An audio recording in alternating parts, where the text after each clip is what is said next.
Okay Prajwal ಅವರೇ, ನಾವು ಪ್ರತಿಯೊಬ್ಬರಿಗೂ ಕೇಳುವಂಥ ಒಂದು ಕ್ವೆಶ್ಚನ್ ಇದು. ನೀವು ನಿಮ್ಮ ಫ್ರೆಂಡ್ಸ್ ಜೊತೆ ನಿಮ್ಮ ಊರಿಗೆ ಒಂದು ಟ್ರಿಪ್ ಹೋಗ್ತಿದ್ದೀರಾ ಅಂತ ಅಂದ್ಕೊಳ್ಳೋಣ. ಇಂಥ ಜಾಗಕ್ಕೆ ಹೋಗಲೇಬೇಕು, ಮಿಸ್ ಮಾಡಬಾರ್ದು ಅಂತಂದರೆ ಯಾವ ಜಾಗವನ್ನು ನೀವು ರೆಕಮೆಂಡ್ ಮಾಡ್ತೀರಾ ನಿಮ್ಮ ಫ್ರೆಂಡ್ಸ್ಗೆ? ನನಗೆ ಸಾಕಷ್ಟು ಜಾಗಗಳು ಗೊತ್ತಿದ್ದಾವೆ ಶಿವಮೊಗ್ಗದಲ್ಲಿ. ಆದರೆ ಇವತ್ತು 3 ಪ್ಲೇಸ್ ಹೇಳ್ತೀನಿ, ಅದನ್ನು ಯಾರು ಕೂಡ ಮಿಸ್ ಮಾಡೋಂಗಿಲ್ಲ. ಮೊದಲೇದು ಬಂದು ಸಕ್ರೆ ಬೈಲ್ ಅಂತ, ಅದು ಆನೆ ಬಿಡಾರು. ಅಲ್ಲಿ ಆನೆಗಳನ್ನು ಸಾಕ್ತಾರೆ.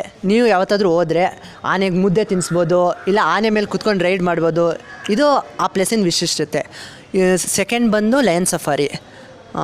ಅಲ್ಲಿ ಬೇರೆ ಬೇರೆ ಥರ ಪ್ರಾಣಿ ಇದ್ದಾವೆ, ಪಕ್ಷಿಗಳಿದ್ದಾವೆ, even rarest species black panther ಇದೆ, ಅಲ್ಲೂ ಕೂಡ ಎಂಜಾಯ್ ಮಾಡ್ತೀರಾ. ಮೂರನೇದು ಬಂದು ಗುಡ್ವಿ ಬರ್ಡ್ ಸ್ಯಾಂಚುರಿ ಅಂತ. ಅಲ್ಲಿ ಬೇರೆ ಬೇರೆ ಥರ ಬೇರೆ ರಾಜ್ಯದಿಂದ ವಿದೇಶದಿಂದ ಎಲ್ಲ ಪಕ್ಷಿಗಳು ಬರ್ತವೆ. ಅಲ್ಲಿ ಮತ್ತೆ ಕೆರೆ ಇದೆ ಅಲ್ಲ, ಅಲ್ಲಿ ನೀವು ಹೋದರೆ ಪಕ್ಕ ಚಿಲ್ ಮಾಡ್ತೀರಾ. ಅಲ್ಲಿ ಹೋಗಿ ನಿಮ್ಮ ಫ್ರೆಂಡ್ಸ್ ಜೊತೆ ಎಂಜಾಯ್ ಮಾಡಿ.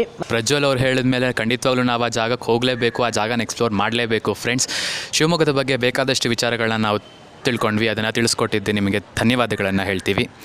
ಮತ್ತು ಫ್ರೆಂಡ್ಸ್, ಹೀಗೆ ಇನ್ನಿಷ್ಟು ವಿಶೇಷವಾದಂಥ ವಿಚಾರಗಳನ್ನು ತಿಳ್ಕೊಬೇಕು ಅಂದರೆ ಯುವಿಸಿ ಚೇತನಾನ ಫಾಲೋ ಮಾಡ್ತಾಯಿರಿ, ಸಪೋರ್ಟ್ ಮಾಡ್ತಾಯಿರಿ ಮತ್ತು ಹೀಗೆ ನಮಗೆ ಎನ್ಕರೇಜ್ ಮಾಡ್ತಾಯಿರಿ. ಥ್ಯಾಂಕ್ ಯು, ಧನ್ಯವಾದಗಳು.